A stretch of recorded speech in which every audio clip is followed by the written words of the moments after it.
All right, so reason for optimism yesterday, C.J. Stroud getting some chemistry going with old Nico Collins. How about that? Nico Collins.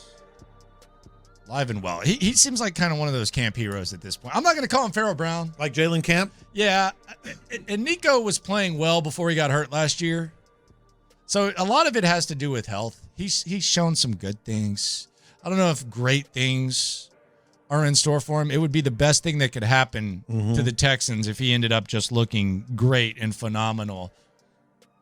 But Nico's a hardworking guy. He practices his ass off. He's got talent. So I do feel like he's one of those guys who, when you're in this situation, when we're watching practice. Or the preseason games. 12 is always going to stick out. I'm walking in there with I'm erring on the side of caution. Like Pharaoh Brown last year, Pharaoh Brown got us again. That might have been 3 times. We talked about it before the season even began. And we went in there with the shield and we bought in with Pharaoh Brown. Figgy, I'm going to ask you, do I need to buy into Nico? Should I have a shield or should I just go in there with an open mind or should I have a healthy amount of skepticism when it comes to number 12? That last part. That last part for sure. Yeah, I do too. It's like hopeful.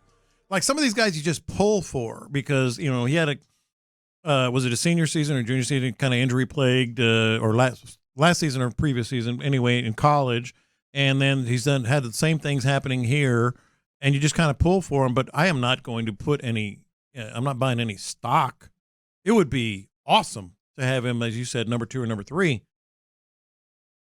But I don't know if you can count on it for the whole season, yeah. I think we pulling for him because of where he was drafted and how he got drafted because I think we traded up for him. Yeah, a lot. So if it was like a regular 4th-round pick or 5th-round pick, I don't think we'd have these high expectations for him. Man, do we need to see at some point like some of this aggressiveness by Nick Caserio pay off? Like we've seen some aggressive moves.